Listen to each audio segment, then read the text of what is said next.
project is going to be making fake bamboo out of PVC pipe.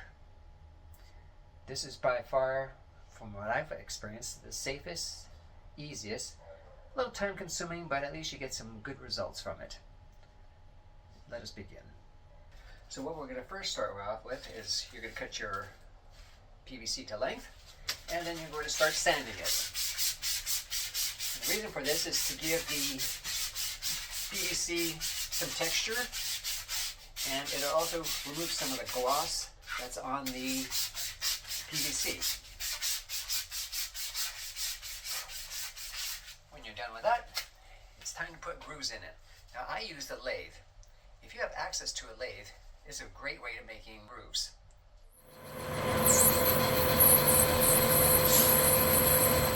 But you can also use a grinder.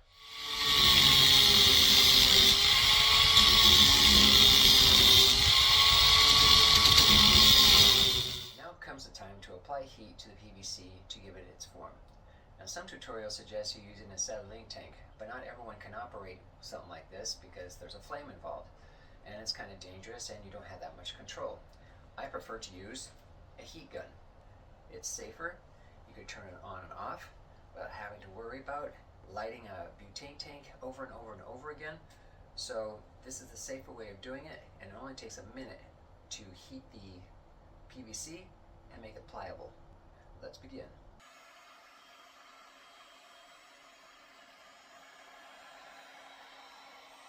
As we're heating it, we're going around it very slowly, once around.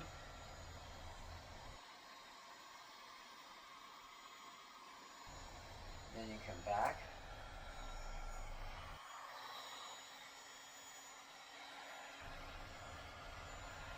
Then you go forward.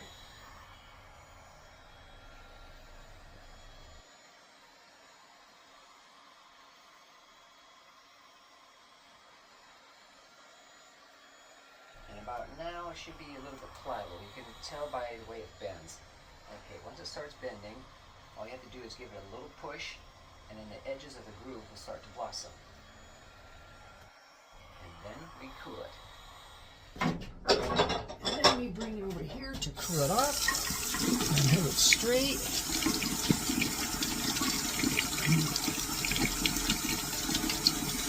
There we go. And it's a little crooked, but that's okay. It kind of looks natural. But at least you got the little blossoming here. Now instead of using acetone to remove these letters, as you can see right here, you'll be involved with rubber gloves, masks, and a lot of poisonous fumes. So what I would rather do is use Kills Primer. And the reason for that is it'll cover over this, and it'll give you give your PVC a flatter surface. So when you put the paint on it, it'll stick a lot better, and it'll be a lot more durable for exterior uses. Make sure you get in the crevice. And always long brush strokes so you go with the grain, because the sanding and the painting, the priming and the staining all goes in one direction, so you end up with a bamboo type grain along the way. And there we go. No poisonous fumes, no masks, no gloves. Everything is just nice. And then you do one side, and then you can flip it over, let it dry, and then do the other side. And next we give it a yellowish bamboo color. I'm using Bear Beehive flat paint, as you can see. And this will give the color of the bamboo. And there's still some lettering showing up. Oops, dripping everywhere. There's still some lettering showing over from the primer, but that's okay because the yellow will cover that up perfectly. And of course you want to go along with the grain. Make sure that the groove is filled in. And just take off the excess. There you go. I don't know if you can see that, but there is some texture, some grain over on here. Okay, once the yellow paint has dried, we can now stain it. So I'm using American walnut, and what I first do is I make sure that I get into the crevice first. Then I think you can see that right there. And I just go back and forth. You don't have to put it too thick, just kind of spread it out as much as you can, because you're going to be wiping it off anyway. So just kind of spread it like so.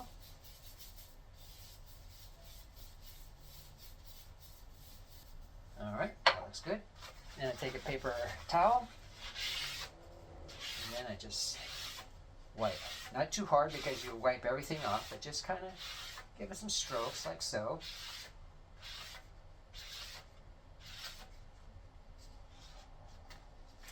And there you have it. Looking good. The final step for protecting this bamboo is polyurethane.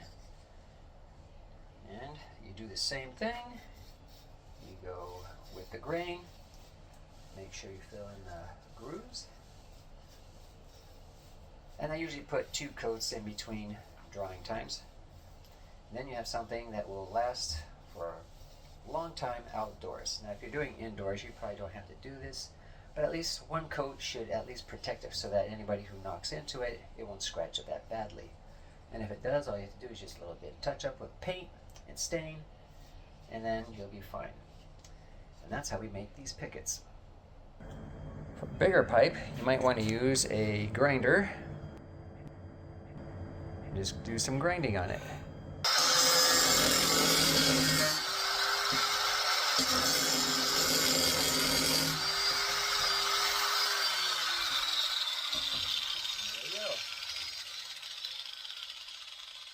Or you can use a radial arm saw.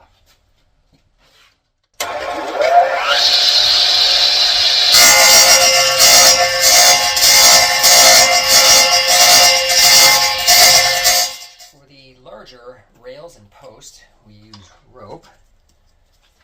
And what we do is we're going to put some Gorilla Glue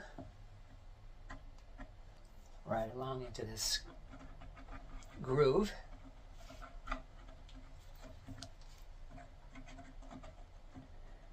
And the reason why I use Gorilla Glue is because it foams up, which is perfect.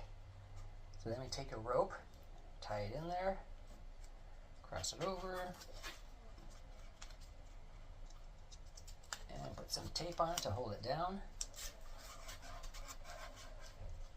Okay. Then we put some Gorilla Glue along the edge here. And this way it can foam up, and we can sand it and blend it. So once this rope has been relatively dry with the Gorilla Glue, you can now remove the tape, like so, and flip it over. And then you want to use Gorilla Glue to completely cover the rope. You want it all covered up.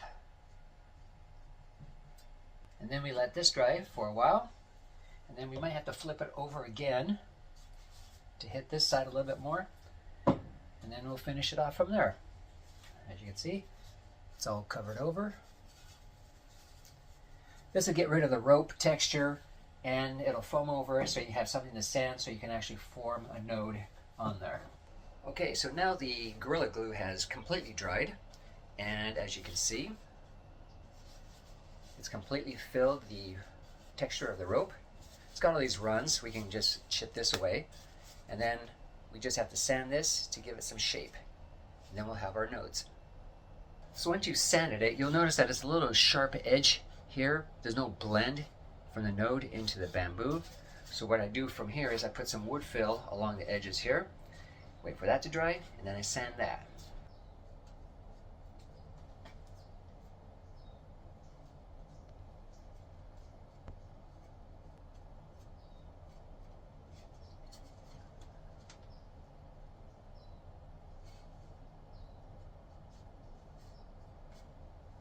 Alright. And there we have it. Got some wood fill in there. We'll let this dry. This will fill in any little crevices that are in there. And you can get a little bit more rounder.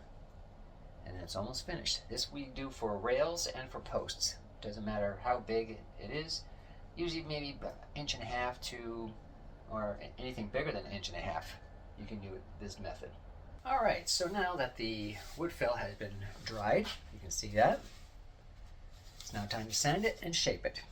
Okay, now that we've sanded it and kind of made it look a little bit smoother, it is now time to prime.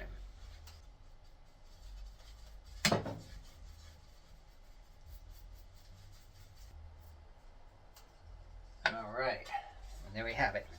See how smooth it looks? Looks nice and clean. You can make the nodes a little bit smaller if you want, or leave them as big as this. But the next thing to do is to let this dry, and then we paint it yellow.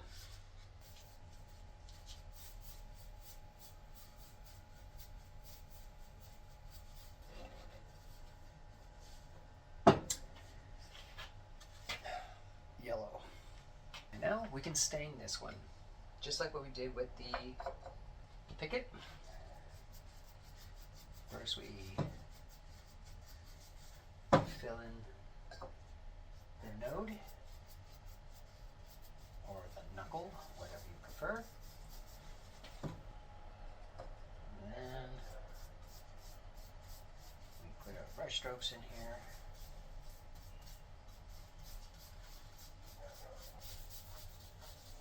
Okay. Then we wipe it.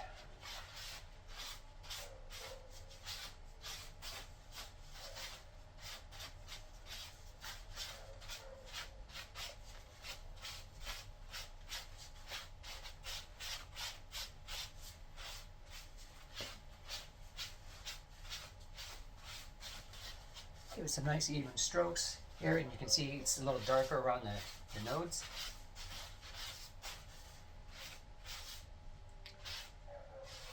Okay, make sure everything looks nice and straight.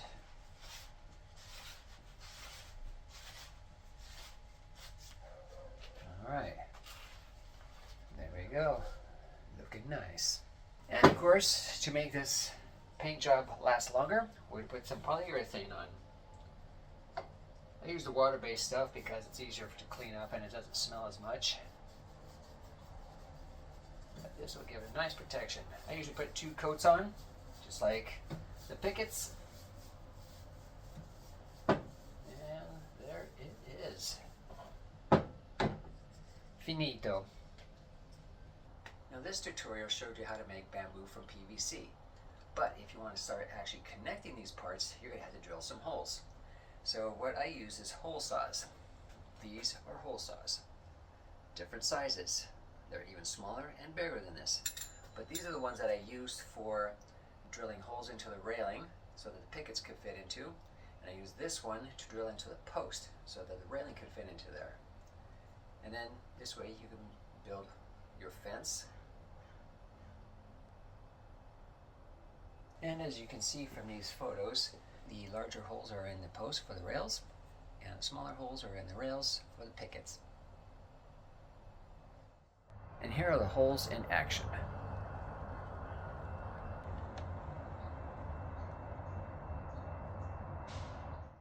See, we don't have any access to drilling holes into PVC. What you could do is also run some screws in through here and in through here. This way you can attach it like so. And then you can run your rope around it to cover up the screw and make it look like it's being secured by rope. That's just another option. And that's how we make fake bamboo out of PVC pipe. No flames, no chemicals or anything. Just something very clean, very durable. And now I will show you what I've done with it on an industrial scale.